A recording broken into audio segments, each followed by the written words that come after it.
So should we see the mock drill primarily as optics, or do they really indicate something far bigger? What's the message? I'm joined by Dr. Kiran Bedi, former IPS officer and someone who herself has been part of civil defense in over her long career. Sandeep Unithan, senior journalist who tracks defense, also joins me. I want to come to you, Dr. Bedi, first. This is the first of its kind mock drill since 1971. So we are looking at something that hasn't happened for over half a century. How do you see it? I saw an interesting observation of yours saying you were a teenager, I believe, in 65, when you recalled the civil defense drills of this kind. That's true. Since I'm from Amritsar, I have seen the 1965 war. And at that time, Sabre jets were flying over our heads. And I was only about 12, 13 years old. None of us were asked to stay back home. My parents allowed me to go and serve in a hospital to clean the floors because as it was needed. But the message was, whenever Sabre jets flies over and there's a siren, park your cycle on the side and get into a trench. We had many trenches at that time. So I used to get into a trench. But I used to never miss my work. So that I had gone through this, and one day I was made the DG Civil Defense and Home Guards, and those are the things I took up further. And we created a whole army of civil defense volunteers in Delhi, training them on all these points. And I called it the yellow alert. We all wore a yellow alert, and whenever we used to blow a siren, we used to practice and rehearse, and we blowed the siren. And what used to happen? All the civil defense volunteers with the yellow alert with the yellow jacket, civil defense written on it, would take positions in vital areas.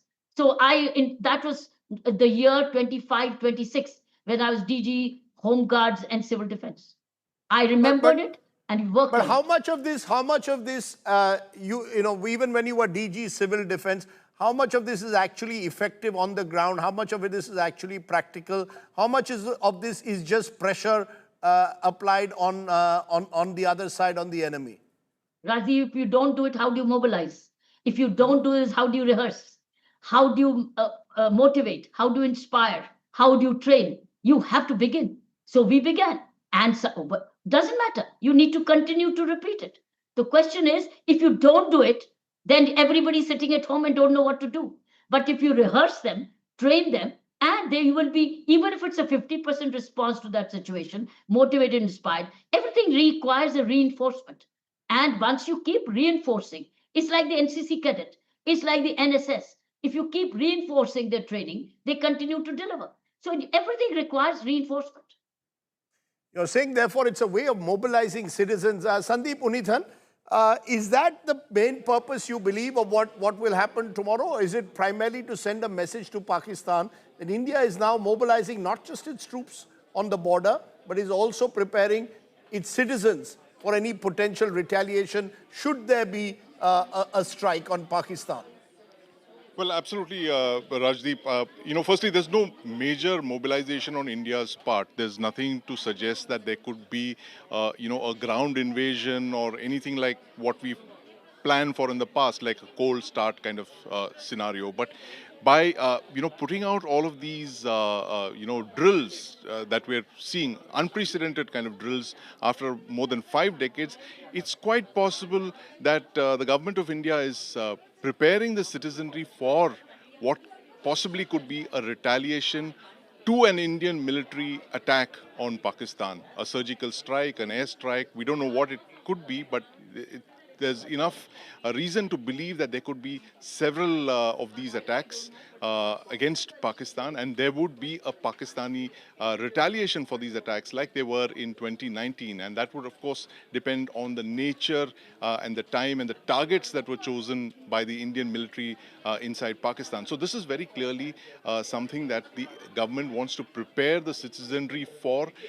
There's possibly, they believe that these locations where the exercises are going to be held tomorrow, these drills are going to be held tomorrow, could be places where Pakistan could choose to strike back, in response to an Indian military attack. And therefore, it's best to keep the citizenry trained and prepared. And most importantly, Rajdeep, it's also to, inoculate the citizenry against panic and fear. It's like the public are not like the military. The military is trained, they know what to do, they know which shelters to go to, they know the drill. But the citizens, they're not accustomed to this. At least there's been 2 generations of Indians who have not seen the kind of drills that we're going to see tomorrow.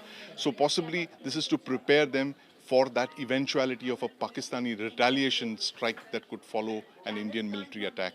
Rajdeep. No, but you made an important point there, Sandeep. You are saying that it's not as if the military appears to have prepared itself for a war-like situation like 71 or 65.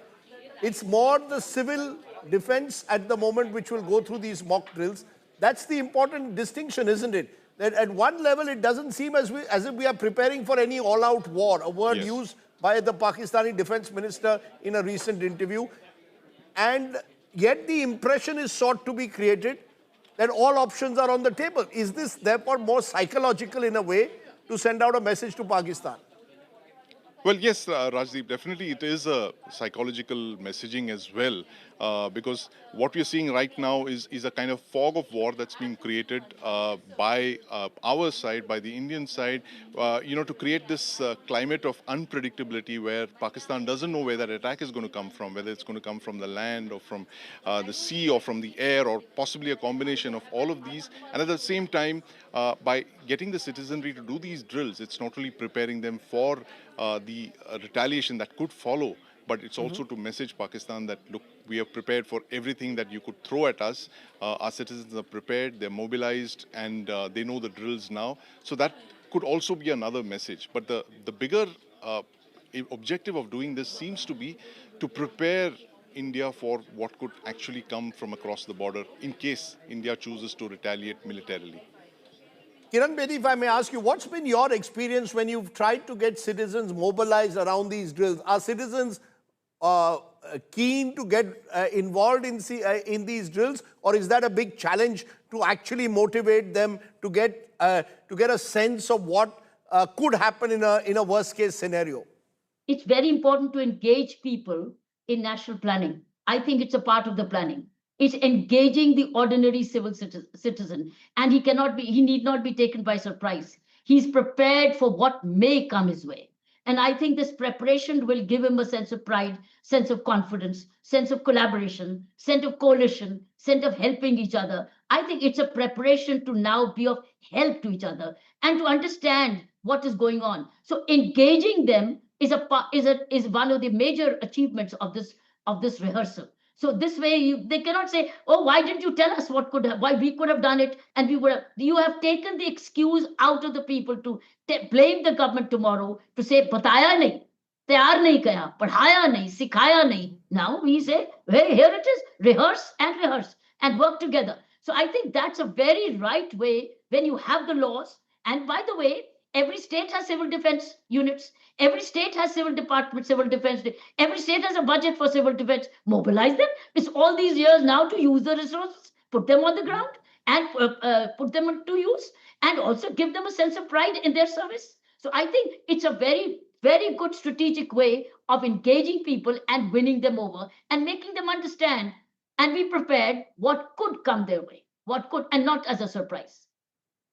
Kiran Bedi, for explaining to us why it's important to have these drills, and Sandeep Unithan for joining me to explain the messaging. Thank you both very much for joining me here on the news today. I appreciate it. Thank you.